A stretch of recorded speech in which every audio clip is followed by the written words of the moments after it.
Hello and welcome to the Checking In podcast. I'm Gabrielle from the Barossa Library. And I'm Tess, also from the Barossa Library. We have created this podcast to connect with our community. Libraries are for everyone, and we invite you to join us each episode as we deliver the library in a different way. In this podcast, we'll be speaking to a variety of interesting people from all walks of life. Plus, keep you updated with all the library happenings and so much more.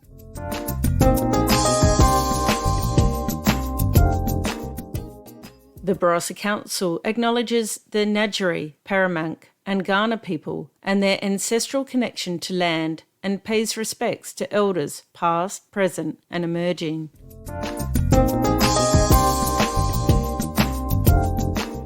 Checking In is a limited series podcast. In this episode, or as we like to call them, chapters, we will be exploring what do libraries mean to you.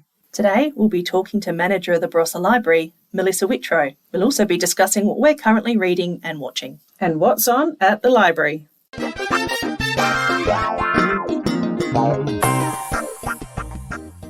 We're so excited to welcome our very first special guest, Library Manager Melissa Whitrow, to Checking In, the podcast.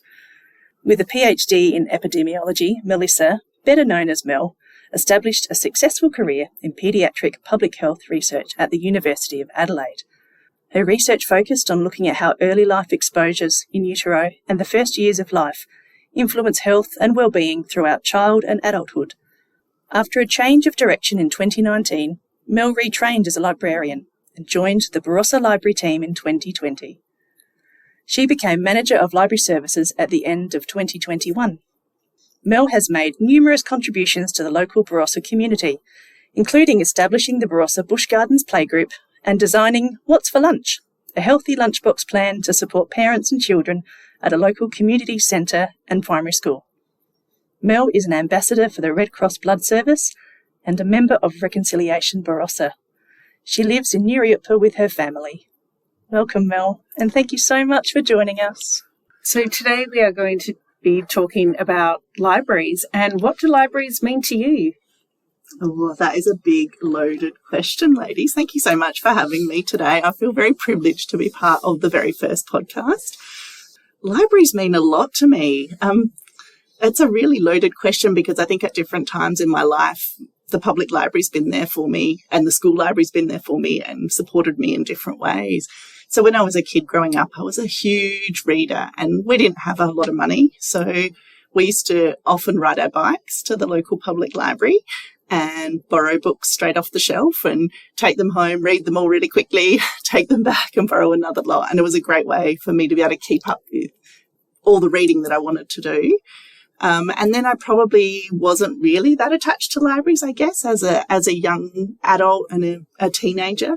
But once I had my own children, I was straight back into the public library system, and I was taking my kids to Rattle and Rhyme and all the different programs that public libraries offer. So at that point, I wasn't living in the Barossa, so I was at a different public library, and I was seeing all the different things that they were doing for young people. I was borrowing parenting books. I was, taking my kids along to borrow picture books. They were great readers, so they loved it then. So it was a real community feel for me at that point. And then I guess now my kids are, one's in high school, one's in primary school, and they're still big readers.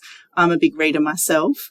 And as I made some changes to my life and decided I didn't want a research career anymore and move towards working somewhere else, I wanted to be somewhere where I could be part of my community. I'd moved to the Barossa, wanted to do something that could have a really positive impact on the community where I lived. So lo and behold, libraries came to me again, and I ended up completely switching careers and working at the Barossa Library here. So what does the Barossa Library mean to you? I think as someone who's a member of the community and also who's someone who's worked in the library and who now manages the library, it's a real community hub for people who live in the region. The library's there for everyone. Anyone can come to the library. Most of our services are free, so it's accessible to everyone. And we provide a real service of connecting people. So we connect people to the information they need. We connect people to other people. We connect people to people who are similarly minded to them. And we help with that connection by providing services like showing people how to use their phones, showing people how to use their internet. So, and I guess I haven't even mentioned the books yet, which is connecting people to be able to read recreationally, to be able to read and find the information that they want. So for me, Barossa Library is about connecting people in the community to the things that they need to live a really good life. And where do you see the future of libraries in general, and then I guess the Barossa Library? I think libraries are constantly evolving and changing, and you could probably step away from libraries in your teen and potentially in your teen years and come back and find that it's a completely different place again. I mean, it's always been part of the community. A public library has always been a safe space for people to go, an accessible space for people to go. But I think now even more so, it's a place to connect people with correct information, true information. Going forward, it's going to be that space where, well, it's about a space, isn't it? It's a space to hang out, a space to be with other people. So I think libraries will become more and more flexible in how they deliver their services, and they'll change. And we've got an ageing population. How can libraries serve an ageing population as well? So looking at different ways of bringing our services to the community and people coming to the library themselves. Yeah, that also sounds fantastic. Now, with your busy life, do you actually get much time for reading? Yes, and because I can call it work. So I don't do it at work, but I can really prioritise it because it's part of PD, I guess, for me, professional development, to be reading widely and reading lots of different things. So yes, I read a lot of books. I try to aim for one book every 10 days, but it tends to stretch out sometimes to more like one every 3 weeks. It just depends how I'm going. That's very impressive. I struggle for one a month sometimes, Mel, so well done. I'm a really fast reader. That helps. Awesome. With that in mind, do you have a favourite book that you've read this year in 2023? It's like asking me if I have a favourite child, Tessa. A favourite book. I do record all the ones I read. Like, I keep it written down because I read a lot and I want to be able to recommend them to other people. But my favourites this year would be, probably my favourite from right near the start of the year was Lessons in Chemistry by Bonnie Garmis. And that's just become a TV show as well, but you have to read the book before you watch it. I think that's essential. But I adored that. It warmed my feminist heart to read Lessons in Chemistry. I read a little bit of nonfiction, but that always slows me down a bit because I think I read them. It takes a lot longer to read them. But I read a beautiful book called Belonging by author from New Zealand. And that was about how people connect to previous generations and future generations. And it had this model of what we're doing as the current generation is just looking after things for the next and respecting the previous. So I really, really enjoyed that book. That author's name was Owen Eastwood. And then recently I read a cool book called Tomorrow and Tomorrow and Tomorrow, which had been recommended somewhere. I can't remember where I heard it. And it's not even really my genre. Like, the characters are all gamers and making up video games and things, but the drama in the book and the way it was written was just beautiful. Like, I got so attached to the characters. So I actually read that one really fast because I just wanted to see what was going to happen next. So sorry you asked for one book, but I gave you 3. No. More the merrier. That's great. Awesome. So, Mel, for anyone listening at the moment who isn't a member of their public library, what would you recommend for them? Why would they go into their local library? Well, I think that's a good question. But if someone hasn't been into a public library for a long time and they've might have gone when they were a kid, haven't been back for a long time, they think it's still full of people going shh, shh, shh, then my biggest recommendation would just be to pop in and have a look, because I think libraries offer so many more things now that I'd almost guarantee someone who walks in that door will find something of use to them and something to help out with their lives in their public library, be that borrowing a book, be it using our computers, our free Wi-Fi, finding out more about the local history of their region, just hanging out when it's a really hot day, because it's really cool when the air conditioning's free and we don't even expect you to buy anything. You can just hang out in a cool space. So I think, yeah, I just recommend popping in. I mean, there's something for everyone in the library. And I guess if you feel that you really can't come into the physical space, you can always pop in online. And we've got lots of online services now.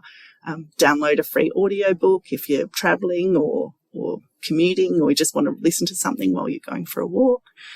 Of course, once you've listened to the podcast, you can download a book to listen to, or an ebook. You know, there's digital services, there's things online. There's really something for everyone. So pop in and have a look. I think that's a really key point you made there, is the libraries really are for everyone. There is something there for everyone. Well, thank you so much for joining us today. It's been a real treat to have you on, our first guest. Our first guest for the Checking In podcast. Yes, thank you so much. Thanks so much for having me, guys.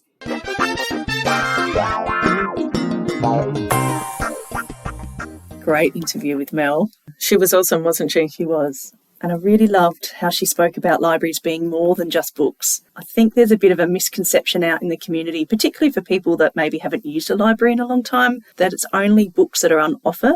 So I thought she did really, really well to explain that there's so much more happening in the library. And we are lucky in our community that people do come into the library for more than just books. Absolutely. There's so many different programs and services that we're running. Yeah, like I really like being at the library and seeing the parents and the children coming in, playtime, rattle and rhyme. It's a really good vibe in the library when they're there. And also the older generation coming in for tech help. Yeah, absolutely. I think there's so much on offer for all age groups, which I think is really important. And I think that's what lends the library to being this real kind of community hub that Mel was speaking about, that it's a space for everybody. We like to say the library is for everyone. It is for everyone, whether you're a teen doing homework after school or a mother with a new child. We're there for everybody. Absolutely. And I think Mel made a really good point where she said the flexibility of libraries in the future is going to be really important as well, that they need to be able to be flexible with the needs of the community, offering a space to meet for socialising, for things like you said, for tech help, which is one of our one-on-one tech sessions where we try and help with people's tech needs. So, yeah, I just feel like there's so much on offer at every library. Something else that Mel spoke about was her favourite book, and it is something that I really enjoy talking to our customers about as well, is what they have been reading, and they'll often recommend a book. One of Mel's favourite from last year was Lesson in Chemistry, which I also really enjoyed. I really loved the character 630. For those of you that have read the book will know that the 630 is actually a dog, but he was just so lovely and really made the book for me. Absolutely. Great character. Speaking of favourite books from last year, what have you been enjoying recently? Well, you know, I do like to mix it up a bit with the non-fiction as well as the fiction. And I am also reading another one that Mel mentioned was Tomorrow and Tomorrow and Tomorrow. So that is a bit different for me to read as well, but I am enjoying it. I also discovered in 2023 a new author for me called T.M. Logan. I did read a few of his books and I really enjoyed The Mother. I listened to the audio book and it was read by Gemma Whelan, who is a great English actress. So yeah, I really, really enjoyed that one. Also, The Holiday by T.M. Logan was also another good find. Gav, you mentioned audiobooks. Is that something that you usually use to consume your books? Constantly. Anyone that knows me will know that I just do audiobooks at the moment. How do you access your audiobooks? Do you have to buy them? No, you don't. I am using the free library apps. We have two at the Barossa Library, Libby and also BorrowBox. Both of them are free apps and they both have different content. So I do swap between them both. And I find that I get all the books that I need just by using those apps. They have non-fiction, they have fiction, they have children's books, teen books. Libby has magazines as well, if you're interested in magazines. They also have ebooks. So if I'm interested in audiobooks, for example, how do I go about getting Libby or BorrowBox? You would just go to your app store on your phone and download Libby and BorrowBox. And you do need a library card and a password. So if you're having trouble with any of that, you would just go to your local library and ask them what your library card is and also your password, and away you go. That is so awesome. So I don't need to go out and buy audiobooks or pay a subscription to an app to access these. Do these apps, Libby and BorrowBox, do they also have ebooks? Yes, absolutely. Yeah, both ebooks and e-audiobooks. And as I said, Libby does also have e-magazines. So I've talked about me reading all of my books on audiobooks. How about you, Tessa? Do you also go down the audiobook avenue? No, I tend to read the physical book. I prefer the coziness of that, tucking myself away for some time and, really kind of getting absorbed into a book. One of my favourites from last year was the inspiration for the movie Oppenheimer. It has a long title, American Prometheus, Triumph and Tragedy of Robert Oppenheimer by Kai Bird and Martin J. Sherwin. And we also have the DVD of Oppenheimer at the library at the moment, don't we? Absolutely, yeah. So the book behind the movie was obviously, like I said, a huge inspiration, and starring in the movie was Cillian Murphy. So Oppenheimer, what is actually Oppenheimer all about? The film Oppenheimer, as mentioned, was inspired by the book American Prometheus. J. Robert Oppenheimer was a nuclear physicist and one of the more iconic figures of the 20th century, and he was involved in the project to develop the atomic bomb that was dropped on Hiroshima and Nagasaki in World War II. And it follows the story of his involvement in that project, which was known as the Manhattan Project, and the team that he led.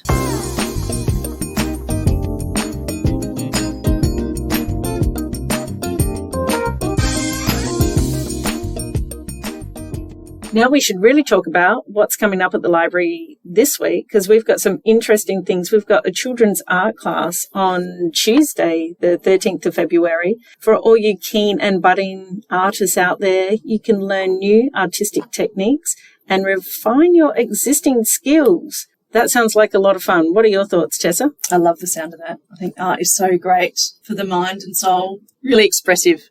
Speaking of art, our next adult art class will be held on the 14th of February and we'll be doing layered spray dyeing. So just again, that's for ages 12 plus, $5 per person, and as always, bookings are essential.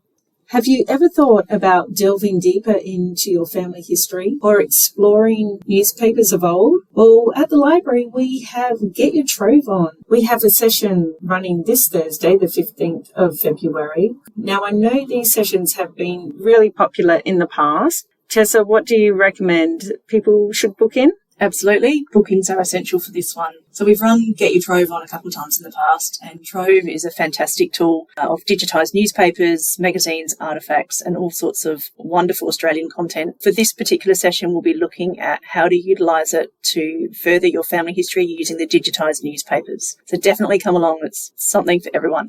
And don't forget, all our regular programs have resumed for 2024. We look forward to seeing you in the library. If you have come across this podcast by chance and you're not a member of your local library, we hope this chapter and the ones to follow will entice you to join your local library. In South Australia, we have the one card system. You only have to join at one library to be a member of every public library in the state. You are able to borrow and return items at any public library. And the best thing about this, it's all absolutely free. That is amazing. I think it's so incredible in this day and age when things only seem to be going up in prices, for example, that we have something free like a library. So I'd really encourage everyone to come on in and join if you're not already a member. Thank you so much for listening to the Checking In podcast. Please give us a like and subscribe if you enjoyed this chapter. It really helps us out and makes it easier for other people to find us.